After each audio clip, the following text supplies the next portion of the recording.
When it comes to living life, there's a lot to overthink, but I don't ever have to overthink my water. I've been drinking Smart Water for years and truly love its pure, crisp taste. It's vapor distilled through a process inspired by clouds. I love chic branding, and Smart Water's sleek bottle shape makes it the perfect accessory for any day bag, workout tote, or backpack.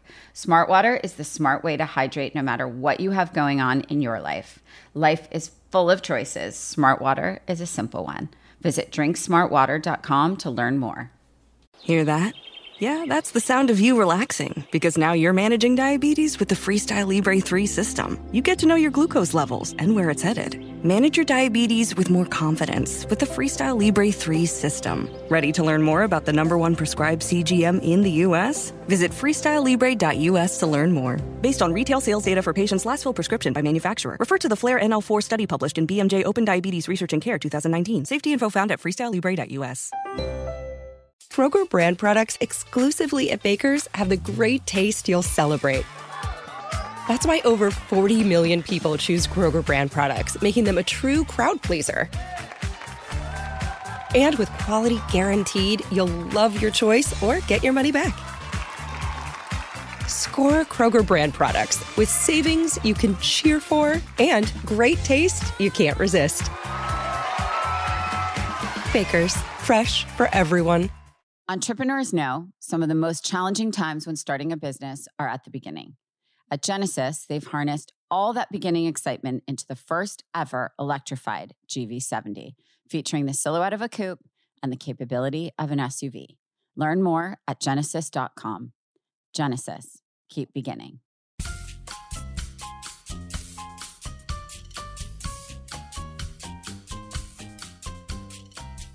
Hi, everyone. I'm Rachel Zoe, and you're listening to Climbing in Heels. The show is all about celebrating the most extraordinary superwomen who will be sharing their incredible journeys to the top, all while staying glamorous.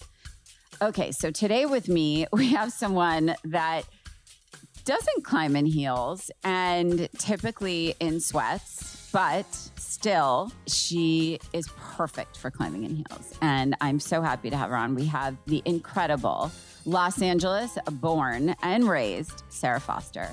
She is a former model, actress, business owner, entrepreneur, and incredible, really incredible super mom, just to name a few different hats that she wears. And in this episode, we talk about Sara growing up with extreme privilege, the importance of rejection, growth, and going after the things you really want. I am so excited for you all to listen to this episode. It is most definitely a favorite, totally unbiased, but Sara is funny, she's candid, and she really just says it. She really means what she says, and she just lays it all out without any regret. So let me start first by saying, obviously, I'm so happy to have you on. I've had so many of my favorite people on. Climbing in heels is really just, it's kind of funny because you barely wear heels. You do sometimes when you really care, but it's really not about heels. It's obviously, I use that as a very tongue-in-cheek way to really talk about my favorite women in my life, but really the ones who have gotten to the top in so many different ways, not easily. I don't care how you were born. Doesn't matter. It's not easy. And I think we've all had different challenges in our journeys to where we are. And I think I really wanted to have you on because, you know, you're still the prettiest person I know, but I think taking all that away, taking all this sort of outside away, I think it's important that people know, and I think they're starting to really see now how much you have to you and how much voice and opinion, how smart you are, how driven you are, what an amazing mom you are. And now like a crazy entrepreneur and venture capitalist. And the thing that I have to tell you, in the 20-something years I've known you, in no life did I think you'd start a clothing line, but here you are. And, and it's doing so well. And I love it so much. So I want to talk about all these things, but I also want to start a little bit because I think it's very important to just go back a second. You're very open and candid about how you grew up, where you grew up, things you weren't challenged with and things you are. But I do want to sort of touch, you obviously grew up in LA, right? Grew up with, you know, obviously famous dad. I'm going to say grew up with a lot of privilege. We can just say it. We can say it. Grew up with a lot of privilege, but I do want to talk about that because that's also such a thing right now, that you're not allowed to actually be born of privilege and be successful without people trying to kick you down. And I don't believe in that. So, but you're very open about, I am born to privilege. And with that, I was very lucky in many ways, but let's talk about it. I just think this idea, first of all, I wouldn't say that I love that your podcast is about getting to the top in places. I am definitely so not at the top of any place. That's not true. I'm very much like in the middle maybe, but like, but you're still climbing, but you're still freaking climbing. Yes. I'm definitely climbing, clawing maybe. So I think there's two things to it. I think it's really crazy to me that people that want to fight or deny this privilege thing. I think so many people feel like, okay, if I admit that I grew up in privilege, then it completely takes away from what I've built. Right.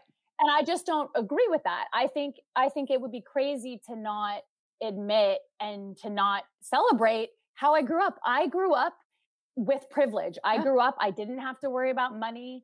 I didn't have to worry about where my next meal was coming from. I didn't have to worry about how am I going to get to school? And okay. Is that the reason why I have a Netflix show? No, because at the end of the day, it doesn't matter who your parent is. You have to write a good show to be right. Yep. But what it did do, you can't take away the kind of that safety net does to your mental health. I grew up with, for the most part, like pretty great mental health, which then gives you opportunity. Of course. So yes, is my dad being a music producer, is that the reason why I have a successful clothing brand that he didn't put $1 into? No. No. By the way, I fucking love you, but yes, you're right.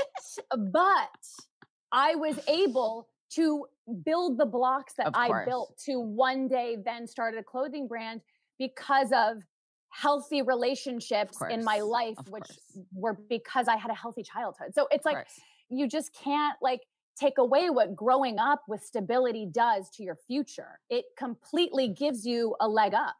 And I think that's where people get confused, is like people get so defensive. They're like, okay, fine, whatever. Like my mom was a famous this, but like, that is not why I am where I am. And we just have to like peel back the onion a little bit, because a lot of the time it really is, but not because of the reason people think it is. Do you know what I mean? Yeah, no, that's actually such a good point, because I think people don't even consider that fact. I think people actually just go to because she knows this, and I'm sure her dad got her this, connection, and I'm sure blah, blah, blah, blah, people get so defensive. They're like, well, my mom didn't make a phone call for me to get that job. It's like, okay, but we're not even talking about that. Of course. Like, yes, like Kate Hudson might have gotten into certain rooms in the beginning because her mom is Goldie Hawn, but she did not get nominated for an Oscar because her mom is Goldie Hawn. It's 1000% correct. Goldie Hawn is not showing up and morphing into Kate Hudson to deliver the lines and create an Oscar-winning performance. So it's true.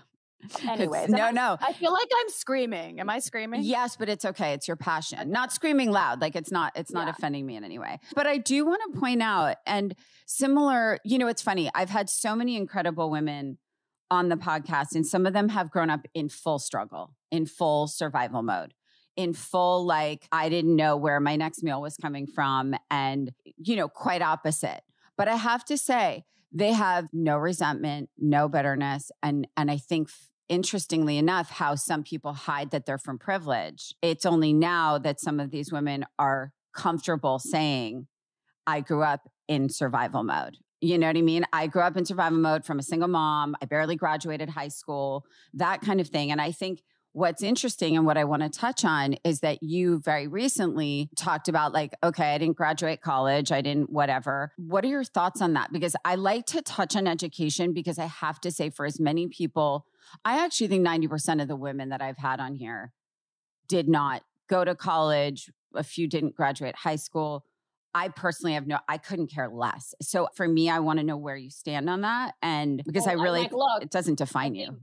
No. I think growing up, when you are not growing up privileged, I think you develop a grit that is hugely beneficial to life. Yes.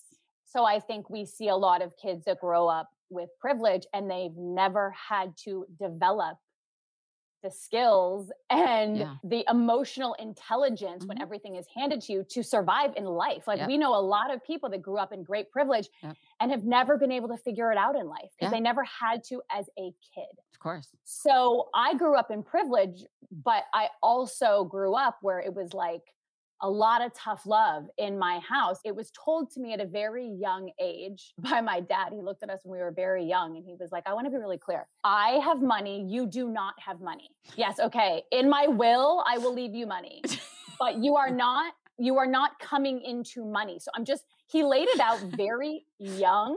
I think it's really kind of like lame and unbecoming when people never want to acknowledge how they were helped and how all those things. I'm like, come on, like, let's get real. But I do have to say, like, it was laid out really early on that I was not going to have a life of. It wasn't going to be handed to you. No, I asked him for parenting advice when our kids were babies. And that's what he said to me. He said, you need to tell them that you are successful. They're not successful. You're rich. They're not.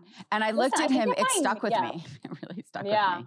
I think if I knew I was like coming into money, like I can't imagine what that does to a young person developing. I probably would have been like, amazing. Like, why would I ever have to get my shit together? How great. I can like ride horses all day. That sounds amazing. Which you do want to do right now, by the way. Yeah, which I do want to do now. That's the thing. When I think about all this work, I'm like, I'm very clear. All this work is to just get me to the farm where I can have horses in my backyard and not have to worry about a mortgage. Yeah. So my thoughts on college are this. I think for my kids, you know, they grew up in a house with a dad who Tommy had an undeniable talent at 3 years old. At 3 years old, it was like, this is an undeniable talent. At 10 years old, it was like, oh, you're going to be the next Boris Becker of Germany. So college wasn't even on the table because he had like a God-given undeniable talent as a tennis player. Yeah. So Tommy Haas, everybody, if you don't know, but Tommy Haas, her very handsome other half and father of her two incredible children. Yeah. Yeah. Tommy, that is 0.0000001% of the planet. So he tells our kids like, you don't need to go to college. And I'm like, Tommy, that is horrible advice. They don't have God-given talent the way you do. Okay. Most people don't. And my feeling is because I did not go to college, it's not that I think going to college is, you know, that class you take in intro to biology is going to change your life. Right. But what I think it does do, I think that it creates kind of your future business partners. It's where you meet your future team, your future like bunker, like all of the people I work with now reference like, oh, we met in business school or oh, we met in college and they're now business partners. So it's not like I think you need that, you know, economics class. Well, maybe you do, but I think that it really does set you on this path of your tribe. Yeah. And that's something that I didn't have because I didn't go to college. I was like a hustler. Like I was always like hustling and I didn't have a tribe of like-minded people. I never went into business with friends because I didn't create that tribe early on. Yeah. So I fell into what I'm doing like a little later in life. And it was harder. Like it really was. I wish that I was doing what I'm doing now a little bit earlier, but that was my trajectory and that's okay. But that's why I want my kids to go to college unless they're all of a sudden going to wake up as a professional athlete. And short of being a professional athlete, I don't know.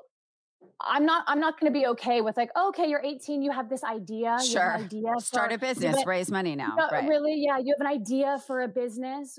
Great. Well, that's not good enough. Right. Go to college and work on your idea on the weekends. Like you don't get to just not go to college because you have an idea. So I actually do believe in college because that's how I feel now. Well, I like that. Well, I'll tell you why, and I want to know if you felt like this, but some of the women I've spoken to, in fact, I think all of them, because they didn't go to college, it was the thing that it was that box they didn't check. And in conversations with people, because up until you're probably like in your 30s, people go, where did you go to school? Oh, what college did you go to? Right. I don't know if it's such a thing here, but when I grew up, it wasn't like, are you going? It was, where are you going? Right.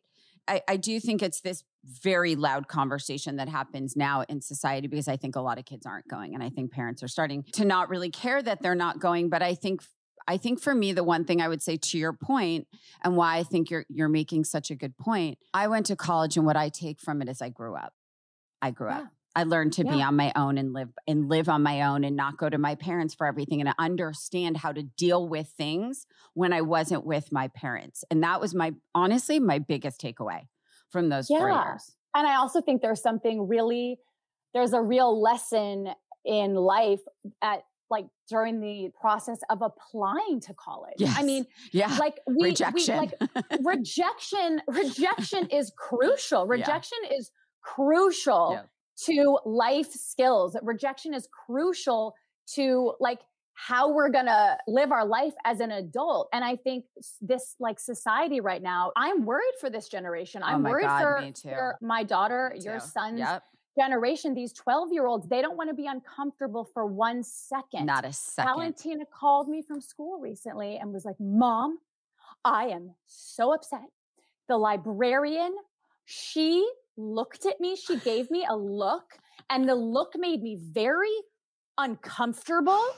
And I go, okay, Valentina, well, what were you doing?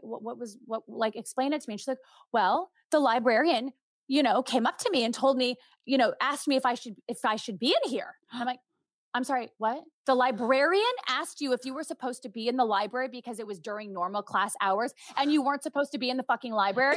And she looked at you and it made you uncomfortable. And now you want to go write a song about it. This is our generation. I'm like, oh my God, I know. Toughen the fuck up, kids. Yep.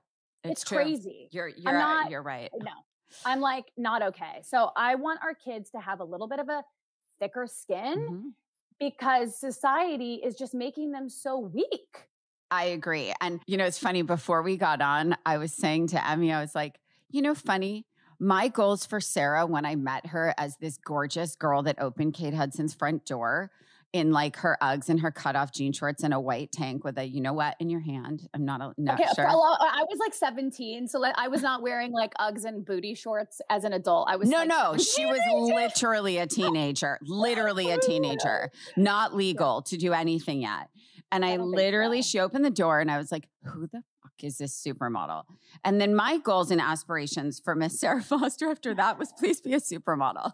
And she was like, no. And I was like, but really, that would be an easy way for you to see the world, meet great people, and make tons of money. And you had zero interest in that. You fought me tooth and nail. I did, but also I have to say that's not fully true. I did try to model a little. I did try, and nobody else viewed me the way you did, I guess, because I didn't get that many jobs. So I love you so much, but I did try to model. People you're not really model material. No, it was really that you honestly didn't want it. It was, I think, because more people were telling you to do it rather than you really wanting to do it. I think if we're being honest, who doesn't want to be a supermodel? I think I wrestled between okay, of course, who wouldn't want it if they're trying it? But then I think I don't know. I think I was afraid that listen, it's the classic thing, right? If I really admitted I wanted it, if I really admitted that I tried or that I want to try, and then if it didn't work out, then that says something about me. And now, of course, as an adult, I can look back and understand that. But in it, my whole 20s were based around longing for a guy that dumped me and didn't want me. And how do I look? And am I a model? Am I an actress? Yep. What am I? And Jesus, I just so hope more for my daughters. Right. Well, okay. So I want to talk about that. So you go into sort of modeling, acting, Backstreet Boy video, which I just watched and died because for me, every time I see those, it's this is your life. So I want to talk about that because do you feel like growing up in LA, it's just the thing, right? So I didn't go to college. I look like this. I'm so-and-so's daughter. Am I just supposed to go into entertainment? Or at any point where you did you go to sleep at night going, what the fuck am I doing with my life? What, oh my God. Do you know what I mean? What, because I obviously knew you then, right? And to me, it was just you're the most lovable person. You're everybody's favorite. you are who you are though. Like you establish very clearly who you are as a friend, who you are in people's lives. You're really not full of shit. You're not a bullshit person. You're not, I think you're a very specific person. And I think like, I don't know, you're very open about how you feel about things. And I think for me, I just wonder, did you just say like, okay, maybe I like acting. Maybe I want to do this. Maybe I'm really going to go for this. But how, because I feel like a lot of people grow up here and they just, it's like assumed they may do that or very much assume they're not touching that, right? I mean, I wish I had an answer that I was more proud of. I have so much respect for people who are like very clear about who they are and what they want to be at a young age. I think that's such a gift to like know what you want and then have a real path forward and a real plan and go after the things they want. And I think I didn't know what I wanted for sure. I think it's really, I don't want to say a curse, but I think it's really dangerous when you're being told from a very young age that you're beautiful. Right. I think. No, and I, of course. And I know like that sounds like, oh, crying. No, I get it. I understand what you're saying 100%. It's really toxic looking back, thinking about how many adults were comfortable commenting on the way I looked since I was like 11. Yep. I was tall. I was like, looked older than I was. So many adults commented on my appearance. And I think about it now because when I see Valentina and her friends, and she has all these gorgeous friends, and I stop myself every time. My instinct is to be like, oh, I'm sorry, you're so beautiful. Like, I do too. I stop myself. I do too. Because it's not healthy. It's not. You're right. It's just not healthy. It gave me a really convoluted perception of things. And honestly, I think it was like, oh, okay, everyone's been telling me like I'm beautiful for so long. And how people would tell me, by the way, at like 14, why aren't you modeling? Right. Are you crazy? Like, why aren't you modeling? And it's like looking back, I'm like, because I was fucking 14. Right. And I was in 8th grade or 9th grade. Like, why are adults saying this to me? Like, what the hell? That shouldn't even be on your radar at that age. And so I think as I got older, like in high school, and I'm 16 and I'm 17, and people are like, oh my God, like, why aren't you? And then I had an older boyfriend and a much older boyfriend. Looking back, I'm like, my poor parents who like tried to like pay him to not date me. Okay. Gotta respect it. As he didn't we take would. the money. As we would. No, my dad, dad offered him money. Like, I will pay you to stay away from my daughter. And he didn't take it. You gotta respect it. I was very studious up until like 10th grade. I got straight A's. I wore a pen around my neck. I was like, I want to go to Stanford. I had Stanford pens and notebook pads. And my mom took me to visit Stanford when I was like 13.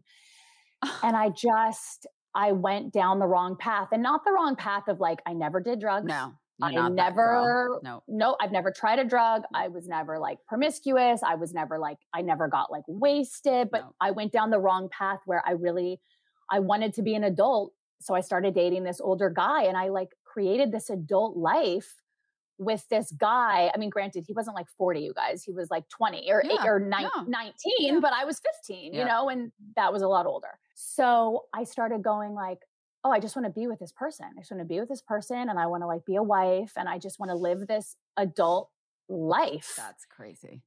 It's crazy. And so I think as the years went by, like now I'm in 11th grade, and then it's getting close to college. I'm like, I can't go to college. Like, this guy will dump me. He'll dump me or he'll cheat on me. Like, I can't go anywhere. I have to stay here to be with him. And that was the thing that really, really kind of derailed. Yep. And I don't want to like, I hate it when people blame outside. Yeah. You're not like, playing victim, but. No, I was looking for love, and I was looking to feel like safe with somebody. And I found it with this person, even though it was like the most toxic relationship ever. And he cheated on me all the time, and he partied.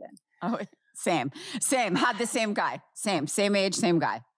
Yeah. So it came time I knew we had a rule in our house. Like, you go to college and you get an allowance, and college is paid for, and all those things. Mm-hmm. If you don't go to college, you're on your own, was sort of the thing. So I'm getting closer and closer to that. Like, you're supposed to apply, you're supposed to whatever. And I'm like, it was really a tough situation. I really didn't know what to do. So I decided, okay, my only way to stay with this guy and, not be able to figure it out is to go, okay, I'm going to model. And so how crazy is that?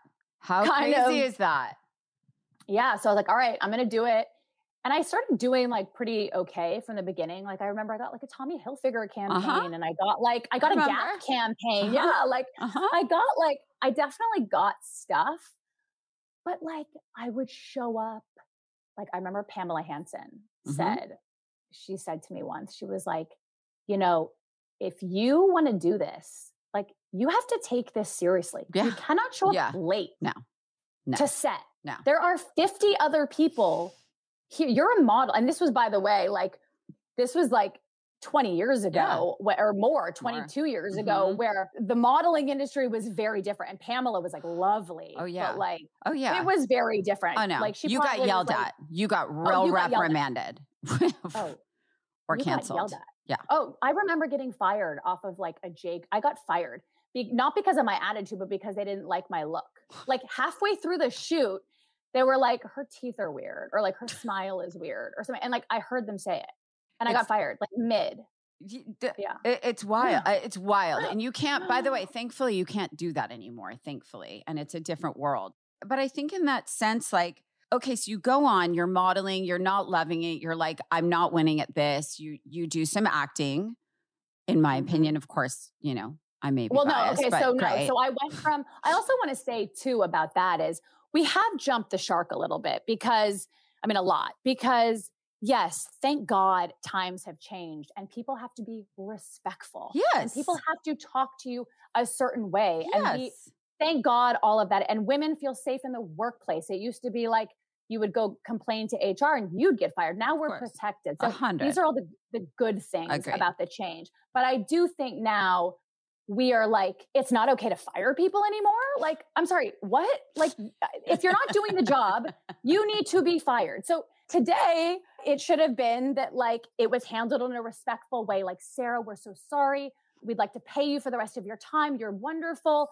It's not working. Whatever it is, like, guess what? It's okay. Like brands should be allowed to go in another direction or do what's best for you. But now this generation is like, was like, you're not allowed to be fired for doing a bad job. Isn't it crazy? You can literally just like fuck up so hard at work and be offended then if you're fired. Yes. And you're like, all of a sudden you want to be like, oh my God, this company is the worst. They fired me for not doing my job. Yeah. What? But here's the thing, Sarah. I think you've turned the frown upside down, and I think you're very candid about having your ass kicked in certain ways and certain things. I think you're very candid about the privilege you've had. But at the same time, like you said, I don't think you found your real groove until an older age, right? Like, I want to also say that you're an incredibly hands-on mother and didn't leave your kids for many years, Yeah. I mean, my trajectory is like, so from the modeling. So from there, then I started hosting a show on MTV and I was like, oh, this is going to be like major. I'm going to be the next like Carmen Electra or something. I don't even know. I was like, or whatever. I was like, this is going to be amazing. Like, oh my God. Cindy Crawford even. But by the way, if this had been now, the Backstreet Boys video, all those things with social media, like, now you go and you like shake your ass in a video and you have a career. That's like, true. Hello, do you know how many times I shook my ass? I mean, I shook my ass so much and nothing happened. It could not be more true. Honestly, if social media had existed at certain points in your career, in all our careers, it would have happened 10 years faster. I dated. I mean, now like you date like a reality star and you get like a freaking magazine TV cover. show. Yes. I'm like, you get invited to the Met. Oh my God. But imagine how like real celebrities feel. Like imagine like the Julia Roberts of the world. She's like, do you know how hard I had to work to get a Vogue cover? Like, do you have any idea the things I had to accomplish to get a Vogue cover? So let's fast forward. Okay, so what happens? So you start acting in Backstreet Boys videos, and then what happens? Okay, so I'm in the music video. I'm like, oh, I'm going to be Alicia Silverstone. This is amazing. And then like, that doesn't happen. And then I'm like on MTV and I'm like, I'm going to be Carmen Electra. And that doesn't happen. And then I get this audition for this movie. And I'm like, oh, okay. Should I audition for this movie? It's like a huge movie. It's like Owen Wilson is in it. Shooting in Hawaii. Yeah. And Morgan Freeman's in it. And I'm like, I'm never going to get this. I go and I audition. And they're like, oh, she's pretty good. Like, we should bring her back. So I go and audition like a second time. And they're like, oh, wow. Like, okay, you're like really the part. Like, I think we're going to have you now read for like the producers and shit. So long story short, I get the role. Apparently like Scarlett Johansson wanted the role. First of all, big mistake. You should have given her the role. The movie would have been a lot better if you gave it to Scarlett Johansson for whatever this is crazy. I got the role and I'm like, holy shit, I'm going to be Cameron Diaz. Like, this is crazy. I'm going to be Cameron Diaz. This is insane. The movie was the biggest flop ever. Premiere was fun though. Premiere was fun. Yeah, the premiere was fun. I looked great. You styled me. I remember. I think the movie made like negative $3 million or something. It was like literally horrible. Okay. And I was really bad. And so I'm like, okay, I guess I'm not going to be Cameron Diaz. So what am I going to do? So then I just did like a series of movies. I did probably like 10 movies after that and, nothing, crazy, but like it kept me working and it kept me, and it kept you like, motivated. It kept my bills paid, like at the end of the day, like I had bills to pay there. Yep. And like a few times down there, down the line, my dad would help me. I was going to say, what is David Foster saying at this point? Yeah. So David Foster is like, he's great at tough love. He's really, listen, when you're in it with him, you're like, he's so mean. This is crazy. You have so much money. Like, what is the deal? Like I want to be like all these other kids who have rich parents, who whatever. And he was just sort of going like, girl, you better figure it out, because 20 is going to turn into 25 before you know it. And 25 is going to turn into 30 before you know it. Mm-hmm. And let me tell you something, the microphone, what did he used to say? He used to be like, it only goes around one time. And you better grab it, girl, because if you don't figure this shit out, like, I don't know what you're going to do, kind of thing. Yeah, but Sarah, that's the thing. You guys grew up in this, and I'd scream at the top of every fucking mountaintop. You and your sisters are the most grounded people that have grown up here in what you've grown up in. He did it right. And your mom obviously is my life hero. So like, they did it right. It worked. Yeah. It worked. Yeah.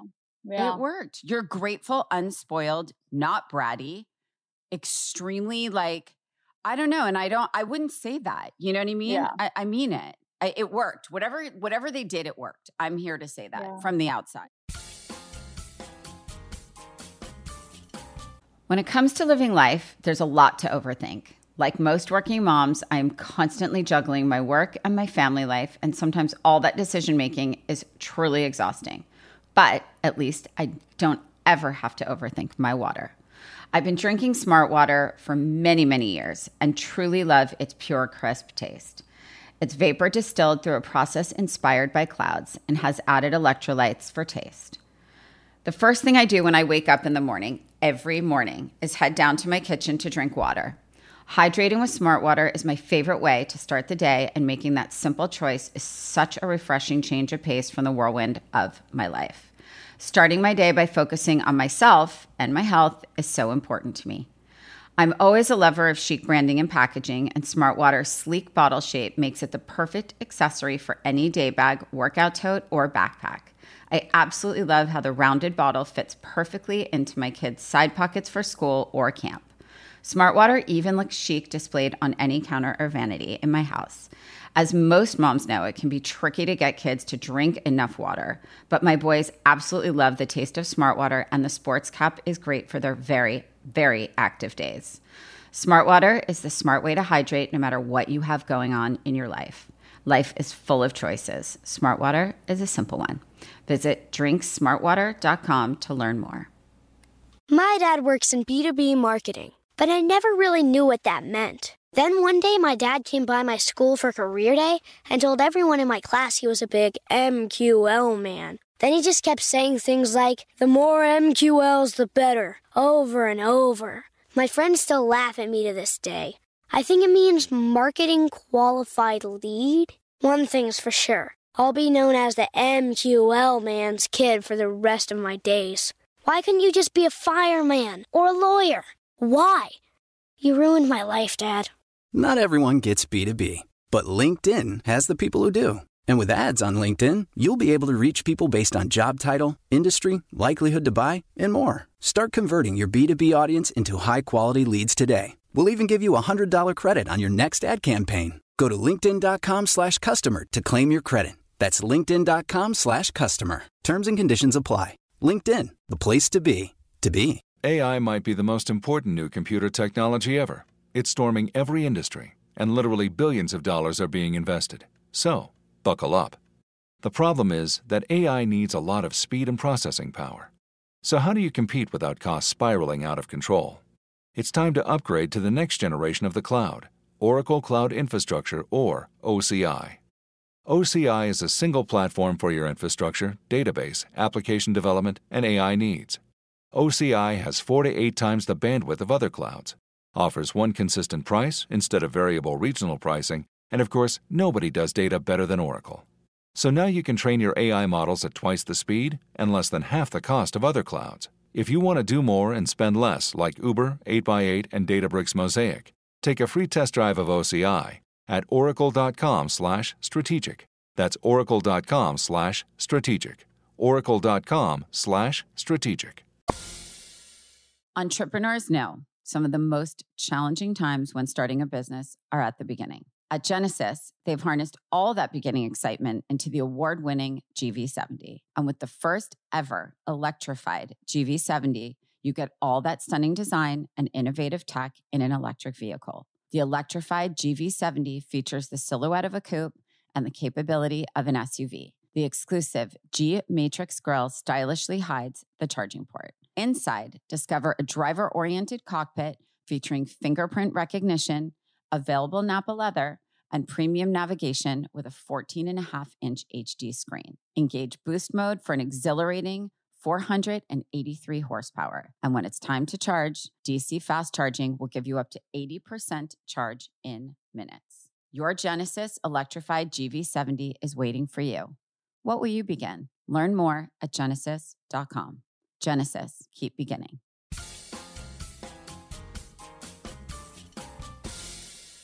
Do you want my help styling your summer? Through Curator, you can sign up to receive boxes curated with my favorite fashion, beauty, and lifestyle products every season, starting with our summer box. Valued at over $400, this customizable collection is available to members for only $125. Plus, when you join this season, I'll send you a very glamorous free gift as my way of welcoming you. Head to Curator.com. That's CURATEUR.com for all the details on this exclusive offer. Really trying to get better at taking a compliment because you know me. It's really hard for me to hear positive things about myself, which I think I have. And I've always said, like, I have very low self-esteem. Like, I've always had low self-esteem. And it's something I'm hyper aware of, hyper focused on, and really trying to work through. So I would like to say to that, like, thank you. Like, I think he did do something right. And I am proud of looking back. I've made so many mistakes, but I am proud looking back going, wow, like through it all, we all really navigated life with integrity. Yeah. We all navigated life with integrity, with clear boundaries, you know, like very clear boundaries with people. And so it's not easy. Thank you. I actually, it's not easy. Again, to your point, like, it's not like a complaint. It's just sort of like, but I do want people to really recognize that just because you have successful parents in whatever field and grow up with privilege, that doesn't mean life is easy for you. It means, to your point, you're not in survival mode in the same way. And it's what you do with it. And I think that parents have an obligation to set boundaries so that there is adversity that their kids see. It's an exposure thing, but that's a whole nother thing. But I think it's worked. I know everyone in your family, and listen, we give our kids too much. I talk to my girlfriends about it all the time. We all do. I'm like, why are we making their lives so easy? Because it's easier. It's really hard not to. We should not be doing things for our kids that they can be doing for ourselves. We need to give them unconditional love. We need to let them know that it's a safe space to talk to us about anything, but they need to struggle. Struggle is good. And I don't mean, they need to feel like what it's like to just, I don't know. That's a big hot topic. Yeah. I was like, that's part 2 and part 3 and part 4, but it's true. Okay. So you go through all these movies and you go, okay, I'm not Cameron Diaz, but I'm working. Then I'm like, okay, I'm not going to be a movie star. It's just not going to happen. So then I get a TV show. I get 90210, which that came at a time where I was really thinking I was going to be a movie star. So I was kind of like, oh, wow. Okay. I guess that I'm just now going to take a CW show and I'm not even going to be a lead. I am a huge loser kind of thing. And that actually turned out to be something that was so great for me because it was steady work. It was more money than I'd ever gotten paid. It was a steady paycheck. And a cult TV show. A cult TV show, but I wasn't a lead. So it didn't really necessarily change my life. The leads on the show were that did change their life. Yep. But what it did for me was it was really this is a fucking job, Sarah. This is a job. And if you do not start really finding some damn gratitude that you're even on this set, you're done. That is where I really was okay, I got to come at this from a different way. I need to be grateful. I need to show up on this set every day so grateful that I've been given this opportunity, that I'm allowed to even freaking be here. Yep. And once I shifted my mindset, which I wish that as a young person, I was more in touch with the power of the mind and the power of, we're all energy, and our thoughts are our vision board. Our thoughts are our inner monologue is our guide. And I think that if I had been more in touch with that as a young person, I would have created the life that I wanted sooner. Yeah, of course. But I wasn't. How old were you for 90210? Roughly 20s at this point? 25. Okay. 25. Yeah. So I met Tommy and he was 3 years older than me and his life was totally figured out. I mean, he was number 2 in the world. He had a silver Olympic medal. He was making millions of dollars, living out his dreams in life, right? Being, a professional tennis player, and everything he wanted, he created. And from a very young age, he knew what he wanted very young. So all of a sudden, too. He's so disciplined. So disciplined. And he was the first guy that was really nice to me. My boyfriends before were not nice to me, and they're not bad people. I clearly had wounds that led me to those guys. My wounds and my self-esteem issues and the way I felt about myself was why I wanted to be with these guys. Of course. So Tommy was the first person that made me feel safe and made me feel seen. I'd never felt seen. I'd always felt like such a loser with all these other guys I dated. And Tommy was the first person where he looked at me and saw the best in me. And and that was such a shift. It was oh, this makes me feel good. Actually, this person thinks I'm great and thinks that I'm, a good person and a lovable person. Yep. And so I just went all in with that. I was this feels nice. So I was on the show and then doing little movies that nobody would ever see while cultivating this new relationship and then traveling with him. Mm-hmm. And all of a sudden I'm this tennis wife, and I'm on the tour, and I'm at Wimbledon and the French Open, and I'm seeing the world, and I'm traveling the world, and I'm being exposed to, I didn't grow up going to Europe. That wasn't anything I'd ever, we didn't do that as a family. You went to Hawaii. So, yeah, we went to Hawaii. So I was being exposed to all these different cultures and going to different countries. And I saw Rome for the first time and all these things at 25 or 20, maybe almost 26. And we just got really serious. And of course I wasn't going on auditions or anymore, or really doing any of that stuff. So I was in a weird period because I was okay, now I'm just this girlfriend and people kind of know me, and I'm kind of like an actress, and people think I'm an actress, but like, what am I? Like, who am I? So you had an identity crisis. Yeah, but also like an identity crisis from an identity crisis. Right. Like, I don't think I ever really like knew who I was, like really, you know? And I think my self-worth was always tied up with like who I was dating, right? It gave me like currency, like, oh, you're dating this person? Like, let me see you to your table. Let me whatever. Like, oh, your dad is this person? Let me see you to your table. My currency was like, who am I dating? Who is my dad? And how I look, right? But I knew like, which is a very LA way to grow up, by the way, as you know. That's like I think that's the thing. That's why some people are like, I don't want to raise my kids in LA, because that's a thing here, right? Yeah. Yeah. Well, it's normal. I don't know here. Yeah, it is normal. It is normal. Whatever normal is, but you know what I mean? Yeah. I think if you're living in Missouri, that's not a way that you grow up. Yeah. But I think now you are. I think in Missouri, you go on TikTok and you go, oh, I can put foundation and mascara on and make millions of dollars. Like, we're now encouraging our daughters to be fucking makeup influencers. No. Like, what? God, no. I'm sorry. Please don't. Sorry. No. What? And it's no disrespect to the people that have actually turned it into a source of income and a business, but let's not raise our daughters to strive to be makeup influencers on TikTok. Have it be a hobby. Like, have that be the secondary, right? Yes, great. Do that. But that we've just watered down what it takes to make it in life and whatever. And that doesn't mean being famous. 100%. Whatever success looks like. There's whatever success looks like to you. But now I think there's just this pressure. It's like, if you don't have a TikTok or you don't have a voice on social media, who are you? I mean, if you're not raising money for a business by 18, who are you? Yeah.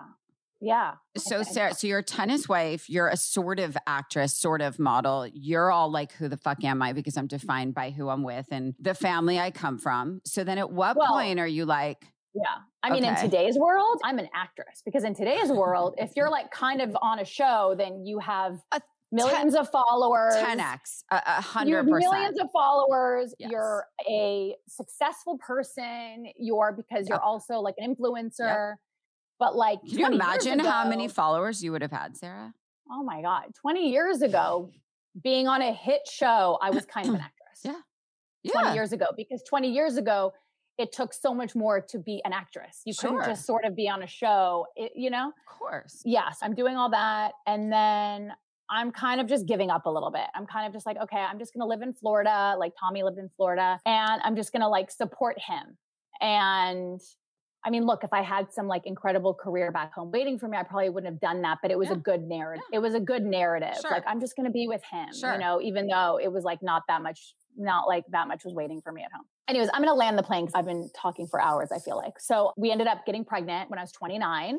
I got pregnant with Valentina, and it was like, okay, I'm going to be a mom. And I think I still want to act, but it's okay if I don't. Like, I'm going to be a mom. I had Valentina. I had no nanny. I had no help. I breastfed her for 2 years. I was like the mom that I never thought I could be. I was like, I'm too selfish to be a mom. And then I turned out to be like the best mom ever. Well, I don't even know like the best mom ever, because but that's you had all like a thing with me. You didn't, I mean, it was it was just like, it's a wrap. It's a wrap on life. I'm never going out again. I'm not seeing my friends. I'm just going to be with this person every second, and I won't like let anyone else touch her. And she slept in bed with me for 3 years. And then around 32 or 33, Aaron called me and was like, I have an idea for a show, and I think we should write it, and I think we should pitch it.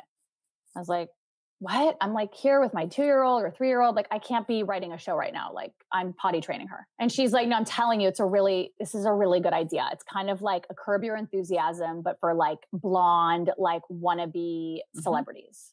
Okay. That sounds weird. I was like, that sounds weird. So she's like, no, you trust me. And then we started having calls with our team, with our management team. And it started going like, wait, maybe this could work. And then a bunch of people were like, do you know how many like Curb Your Enthusiasm style shows people go in and pitch? Like no one's going to buy this show. Like, all right, well, we're going to try. So we went, we wrote it out. We wrote the pitch. It took us like a couple weeks. And then we started pitching the show, and the show was Barely Famous. Best show and it ever. was best really show that never continued, and I will mourn it forever. Yeah, it was really ahead of its time. And for as bad as the ratings were, it felt like everybody saw this fucking show.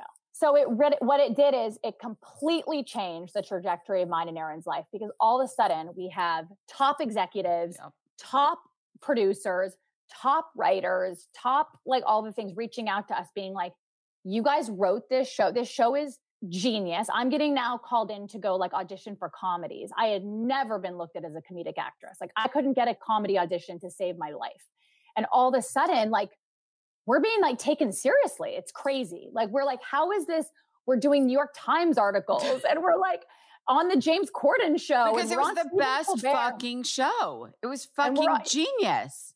You know, like it was pretty fucking genius, I have to say. It was on the wrong network and it was on the wrong network.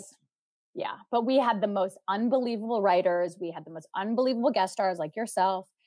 And it was really kind of, it was our interpretation and our commentary on this crazy world that we're all like living in now, where her and I play these like super delusional people, which I think we're living amongst a lot of really delusional people. Yep.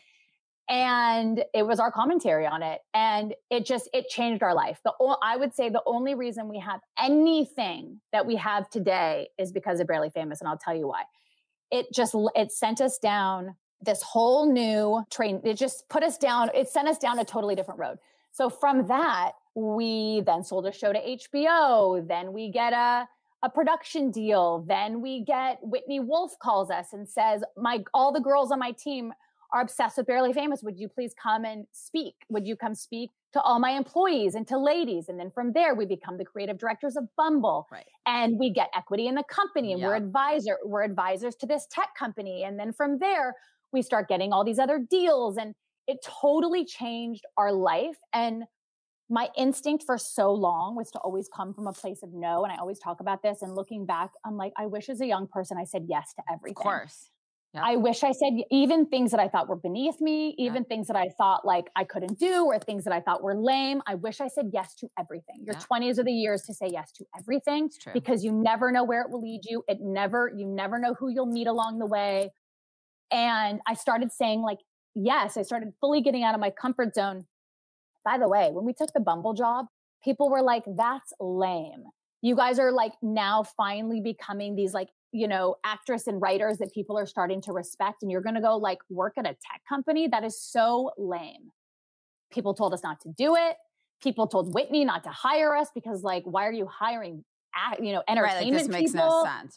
This makes no sense. Sure. Like this makes no sense. But Whitney thinks outside of the box. Mm-hmm. And now, 6 years later, every actress, every singer, every model, they're all just looking for a company to be advisors to, or investors or whatever it is. And I'm not trying to say like we're some, fucking trailblazers, but like when we did this in 2017, people told us it was a really stupid move. And this lesson is you don't listen to other people, you follow your own, right? You're right about yes, though, Sarah. You're right about yes, because the best lesson my father ever taught me was to never turn down an opportunity that has not been offered. Take every meeting, go to every interview. Don't say no to something before you walk in the room. Because I used to do that in my 20s. Because you're like, what? This doesn't make sense for me. No. I'm not right for that. That's not my thing. I would never do that. And the biggest fucking game-changing, life-changing opportunities come from the thing you don't even know about yet. Totally. Or you think like, I'm better than that. Or what's that even going to, this will be lame. Or my friend will think this is stupid. It's like, nobody else is waking up going, how can I make Sarah's life better? You are the only person waking up wanting to make your life better. Yep. That's it. And also, listen, unfortunately, a lot of the times the advice you're given from friends, they are bringing in their potential negative experiences or their imposter syndrome or their resentment or their shit, which is human nature. If someone's going to ask me, oh, what do you think about this? It's normal for me to bring my experience or my feelings toward it, my own personal shit into my response to you. 100%. That's normal. And that's not fair. So you have to take advice with a grain of salt. If we had to listen to all the people that told us not to take the Bumble job, not to partner with the company for favorite daughter. Everybody said to us, raise money, just raise money, do it on your own so you can own more. We were like, no, we'd rather own less. Negative. We'd rather own less and partner with a company that has the infrastructure to grow the business. Yeah. Like would rather own less of the company and do that. And everybody told us, you're fucking stupid. No, you should not do that. 100% right. And we listened to basically nobody. And look at fucking favorite daughter. I'm so obsessed with it.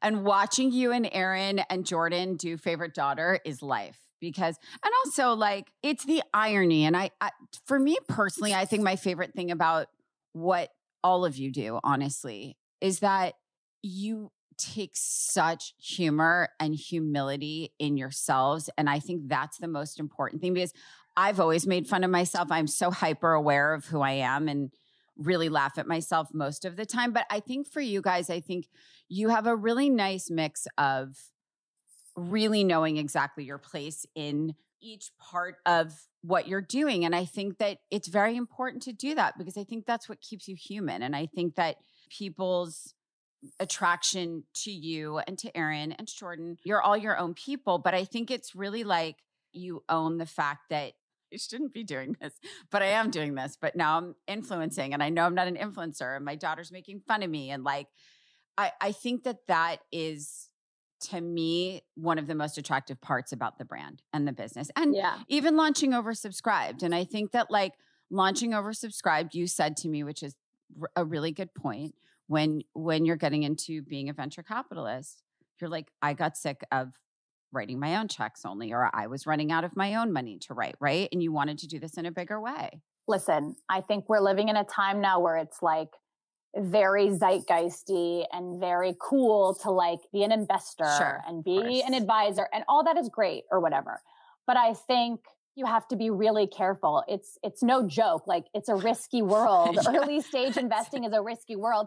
If I could have chosen, I would have just been an angel investor. Of like course. I wish that I had tons of money where I could just write my own personal check. Sure, of course. Yeah, where I could write my own personal checks. And that is obviously what I'd prefer to do, but I wasn't, capable of doing that. So what happened was we were meeting with founders who were really impressive, building businesses that we really wanted to be a part of.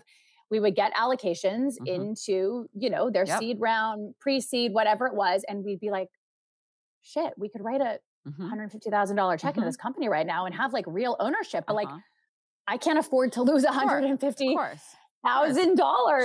So that was the impetus for Oversubscribe. But, with favorite daughter, the reason why I think it's working is because, yes, it wouldn't be authentic to me for me to go and build some clothing company of gowns and, $1,000 dresses. And then I would be like, what is she doing? I wear my sweats all day. I don't spend money on clothes. Like I've never spent, no, we don't spend money on clothes. Like I could never buy some like super expensive coat. It's just not who I am. Like even if I had the money, I wouldn't, like I would never go buy expensive jewelry. Like it's just not who I am. No. I don't care about those things. But the reason why favorite daughter works is because it's for that girl. Yep. It's for the girl that wants to be at the cool party and wants to be around the cool people and wants to feel like she's fitting in, but doesn't have the bank account to go buy those clothes. So we wanted to create clothes for that girl. Like you can go buy a pair of, you don't need to go buy those Celine trousers, like buy the favorite daughter trousers. They're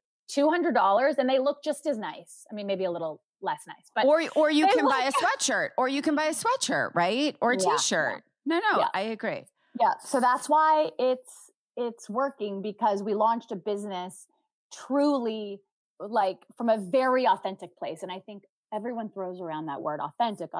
And it's like, it's not authentic anymore. This word authentic is no longer an authentic word. I can't take it. It's so true. It's like brand DNA. It's like DNA. God. What's the DNA? What's it? Yes. It's an overused word. I would agree. It's an overused word.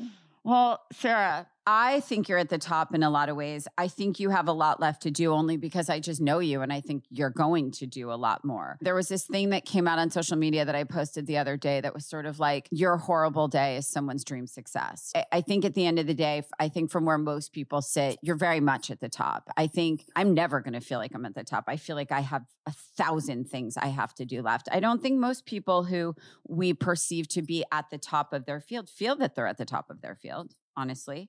I think that there's a lot that you're going to do, but I mean, when you go to sleep at night, what do you think about? What's the things that keep you up and what wakes you up? Well, first of all, I think that we're all like really brainwashed when it comes to what is success. I think for this like social media world and the world that we live in, it's like, it's nothing is enough. It's never enough. Like, when is it enough? Like, I am successful. You are successful. Like, it should be enough, you know? And I think, you know, someone said to me once this thing and it like really hit me. And I think about it all the time when I'm like frustrated or when I'm feeling like frustrated that I didn't get this deal that I wanted or this, and it always just like resets me. And it's like, it's just so true. People that are healthy have like 100,000 wishes and desires and things they need to do and things that, you know, blah, blah, blah. But people that are not healthy have one wish. What's their one wish? To be healthy. That's it. It's true. And literally, I take it for granted all the time. Like the fact that we just get to like wake up and not have a care in the world and go about our day and our kids just get to go to school. It's just not like that for most people. Mm-hmm. Like most people, like there's so much sickness on this planet. There are so many things. There are so many people that can't get out of bed, whose kids can't get out of bed. And it's just the thing that always resets me. Like when I'm thinking about like, I need this and I want this and I wish for this and I da-da-da-da. I think about those people. I'm healthy. My kids are healthy. My family's healthy. We're okay. Yeah. And it's like, okay, we hear that all the time and I just want for my kids to be healthy. But like, if you really sit and think about it, it's like, that should just reset you instantly. Yeah. I will say that it does for me because when things get really rough, I have to tell everyone's like, wait, why are you fine? I'm like, I'm fine because my kids are looking at me smiling. They're fine. So yes, big picture, I agree with you. Nobody is more successful than healthy people with a roof over their head with healthy kids. Like that actually should be the real measure of success. The real measure of success should be, I got a roof over my head. I can pay my bills. My kids go to school. There's food on the table. I get to see friends. I get to take a vacation once a year. Like shit. That is success to 99.999% of people in the world. But we are all just a little fucking brainwashed. We are. So are you done? So that's it. We're going to stop here. Yeah, we're going to stop with favorite daughter. We're going to stop with oversubscribed. We're going to stop with... No, but I know what you mean, but you're correct. You're correct. But actually, you're happy. Because I'm going to keep building those. Yeah. I am now in a position where, you know, success just breeds more success. So now I'm in this position where all these other things are coming my way and I'm having to go like, it's really easy to get sucked up into the like, let me take that opportunity. Let me take that job. But it's like, then you're just cutting off your nose to spite your face because then these other things that you've built are going to fall aside. So it's like, actually, yes, I have had to go. You got to focus now. You got to take these things to where they deserve to be. And you do have to, now I'm in a position finally where I do have to say no. Like the 20s, the 30s are yes. But now I am saying no. I'm going to be super honest with you. So much is happening in my life where I could never have dreamed of it. I could have, if you had told me at 30, of course, I would have created all the things and have the life that I have now. I would have been like, no chance. Like there's just no When you were breastfeeding Vivi and we were all sitting like that is not in the cards for me. I don't deserve it. I won't know, whatever. And I'm just saying that's how I felt though at 30. I would have said, I don't deserve that. And now I'm here and like, I don't know if I'm happy. Honestly, like I wake up some days and I'm happy. Some days I wake up and I'm like, I'm really happy. And some days I wake up and I'm like, am I depressed? I'm just being honest. No, but I think that's human, Sarah. I think that's human. We all do that. That's human. And I think that's okay. And I have one last question for you, which is kind of loaded, but I feel like you can answer it. Okay. What do you want now that you've lived this insane life and you're still living it and you're going to continue to live it?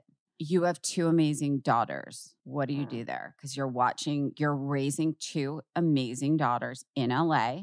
I have the privilege of knowing and loving them. They're pretty extraordinary. Yeah. Valentina was born 25.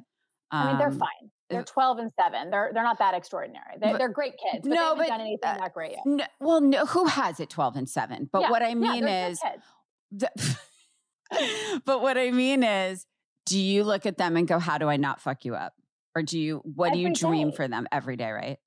Every day. Every day. I'm like, am I doing this right? Yeah, of course. I'm like, should we be living here, by the way? No. Should we be living here? Like every day, I'm like, am I like setting them up for failure? Am I setting them up for failure? Are they going to thrive in life? Like there is no manual. There's just not. Like, I think the best thing you can do is like, I'm really honest about my girlfriends. I really have no time for women in my life who want to make everything sound so rosy and peachy. I have no time for it. I can only surround myself with people that are like honest about how hard this shit is, because it's really hard. And anybody that's trying to make it sound like it's not is lying. It's the hardest fucking job in the world, hands down. Are you kidding? Yeah. So I'm really transparent about my kids' shortcomings, because they all have shortcomings, and let's stop trying to act like our kids are so perfect and whatever. It's also hard parenting in this day and age. It's hard being a kid in this day and age. I would agree with that. I think it's really hard to parent, but I think it's partly because it's so hard to be a kid right now. And we're dealing with shit that we never had to deal with as kids, honestly. Yeah, it's all of the above. So what I hope for my kids, listen, Valentina's like, can't wait to turn 15 so she can get a job at Starbucks. And that I'm like, great. Like, by the way, great. She's like, for her, it's like a privilege that she could. My niece works at this coffee shop here, and she goes every day, like after school, like to go see, and like she's showing her how to like make the coffee. I'm like, honey, you won't make the coffee at 15. Like you start like you're cleaning the floor. Yeah. Before you're making the coffee. She's, no, I know, that's fine. That's fine. Like for her, she's like counting the minutes till she can go apply to Starbucks. So I'm like, okay, like that, right. Like so far, like that's a good sign. I think that's great. They want to make their own money now. They do. Skylar wants to work. Yeah, and that's the thing. I'm raising my daughters to know they have to. It is not an option. So that's good. And look, I want them to be happy, and I want them to feel like they can tell me anything, but I'm like a tough love parent. I'm a real tough love parent, by the way, like my dad. Yeah. Because it fucking works. It works. Well, I love you very much. I personally have watched all of this happen, and listen, I'm not going to like sugarcoat it. I mean, I don't think it's been easy for you, but I'm fucking loving watching you thrive. And I am, because I kind of feel like you found your groove. And I love that you talk about that it's hard, because there's no harder fucking job than what you're doing, than what we're all doing. And it's hard. It's all fucking hard. And I don't like people that sugarcoat. And I don't like people that say it's easy, because it's not, and none of it is. And I just also think it's a disservice to women. Like we're all women who are like women empowerment, women. But then we come on these, we come on these podcasts, and everyone tries to act like they're, fucking Sheryl Sandberg. It's like, no, like, let's all just like get a little bit of a reality check and like be honest, so that maybe we can help women know that it is possible for them. Like it is. And I think we have to to me, it's not endearing listening to women like talk about their life from this lens of perfection. No. I just think that doesn't endear me to anyone. No. I talk all the time. Like what endears me to somebody is like vulnerability and honesty. And I think we just like need a little bit more of that. I agree. And honestly, Sarah, that's why I started this podcast, because it was really about everyone seeing like, oh, Sara Foster, she's so lucky. Or, oh, one of the incredible women I've had on the podcast. Oh my God, she's so lucky. This is like, no, this isn't fucking luck. It's blood, sweat, and tears. Some of it is luck. I would say some of it actually I'm going to say 10%. I'm going to say 10%. And the rest is constant rejection, what one would perceive as failure, what some perceive as brutal challenges and rejections. And, like I said earlier, there's been several women on here who were helping their mom try and get food on the table for their siblings. And so I think it's important that we talk about that, so that women and young women and women just wanting to pivot in their lives don't think that this shit's easy, because it's not for anybody. Easier for some, sure, of course. Yeah. But that's okay. We accept that, and we love them for it. Yeah. And you know what? It really is never too late. I'm terrified and so sad for girls in their 20s who at like 24 don't know what they're doing. And they think like their mental health just totally plummets because, oh my God, I'm 25 and look at all my friends. My friends are doing this and that. And I'm not, it's like, no. What? No. Pivot at 35, pivot at 45. None of it matters. You can always pivot. And I strongly believe that. At 25, you can start. Yeah. I mean, you can start. Yes, 1000%. Well, I love you. I love you for being on. I love your freaking climbing in flats to the top. I was about to say climbing barefoot. Climbing. Climbing. I love you, Sara Foster, very much. I love you. I love you Thanks madly. For having me. It's that time in the show when I answer 2 listener questions. So let's see what we have today. Okay, when were you the most starstruck? It's a loaded question, but in short, I would say I'm really only starstruck by designers because they really are my real celebrities. Like first time I met Karl Lagerfeld or the first time I met Donatella Versace or, definitely my fashion celebrities. But I would say I worked with Brad Pitt several times over the course of a few weeks while he was off shooting a movie in Prague. And I had always, of course, like who isn't a Brad Pitt fan, but I was at that time, I was really working with like everyone. And I looked at it as my job and okay, yes, you're Brad Pitt, but okay. And then I think after spending a couple weeks doing various shoots with him and like really getting to sort of know him off duty, I became starstruck actually after that because I was like, wow, he actually not only is this real life movie star, and you understand why you get that title because there's certain people that really carry that with their talent and their presence and whatever room they walk into, they change the room. He's definitely that person. He changes the room. He has an effortless kindness and coolness about him, zero arrogance, zero entitlement, and insanely funny. So I became starstruck after I knew him. So that was kind of surreal. But Brad Pitt, so I guess if I'm going to pick someone, sure, it would be him. What is your favorite saying you tell your children almost every day? Definitely be grateful.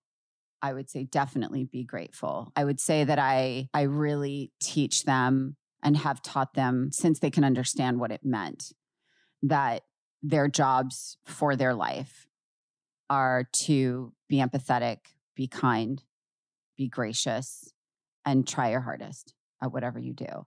And the rest is up to your parents until we're no longer in charge.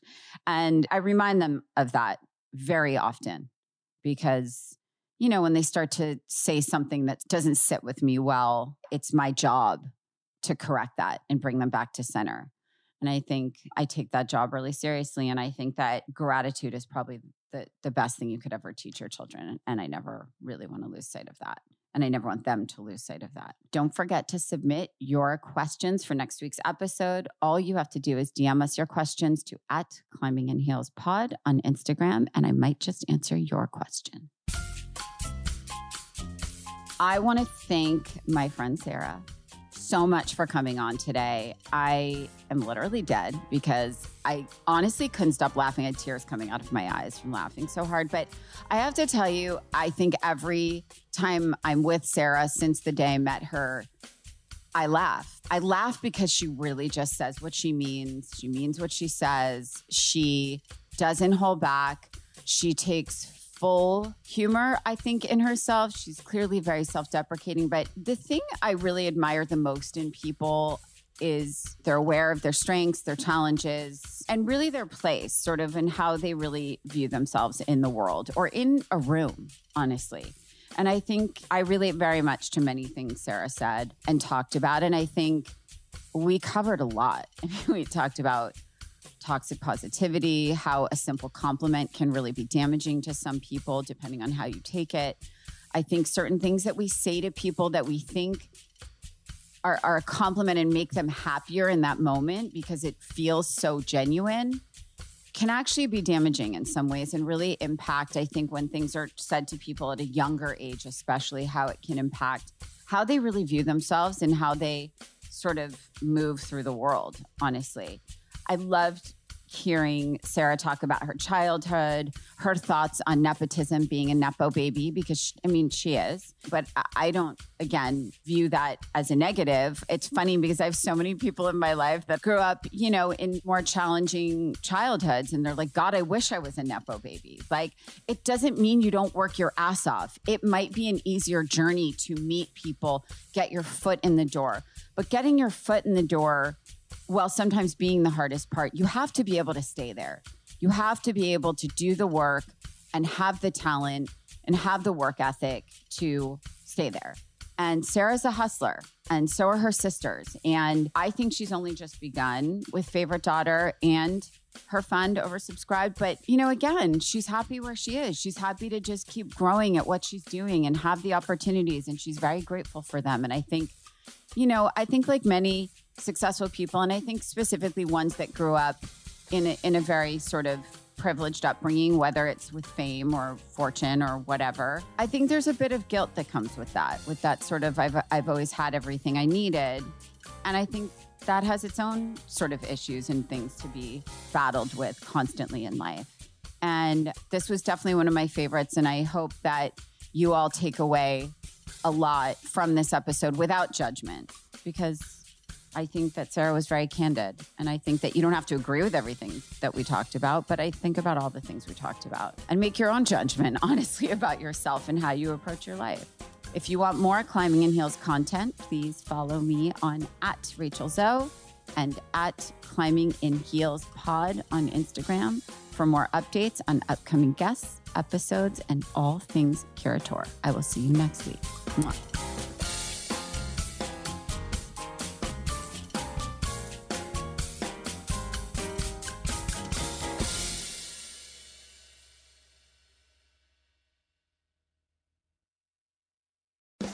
Want to teach your kids financial literacy, but not sure where to start? Greenlight can help. With Greenlight, parents can keep an eye on kids' spending and saving, while kids and teens use a card of their own to build money confidence. As a parent, you can send instant money transfers, set up chores, automate allowance, and more. It's a convenient way to run your household, customized to your family's needs, and the easy way to raise financially smart kids. Get started with Greenlight today and get your first month free at greenlight.com/iHeart.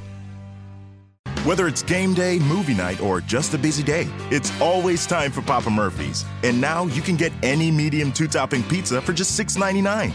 That's right, the whole family can get exactly what they want any day of the week for any occasion. Any toppings, any sauce, only $6.99. Now that's meaty yum. If only everything else in life was like our deal. Order any medium 2-topping pizza for just $6.99 at papamurphys.com. Hey, it's Bobby Bones. Start building before next spring during Morton Building's Winter Wind-Up. Save now until October 31st on select building projects. Visit mortonbuildings.com and then just click Get Started. Certain restrictions may apply. Contact your local construction center for more details.